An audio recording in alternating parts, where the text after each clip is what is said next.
Okay, so select your table, right click, view more cell actions at the bottom, conditional formatting, and in this format rules, click and go with is between,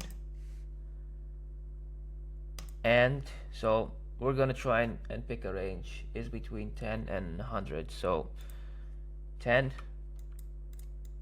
and 100, and as you can see, all the cells with numbers within that range got highlighted, and you can style it, and once you're done you just click done and that's it. Now if you want the outside range, so the opposite of that, we're just gonna go with the same two numbers. So all the numbers between 10 and outside 10 and 100 got highlighted, so you have 345. Also uh, text also got highlighted because it checks the condition, right? It's not a number between 10 and 100. So yeah, keep that in mind. Yeah, so that's how you format uh, ranges.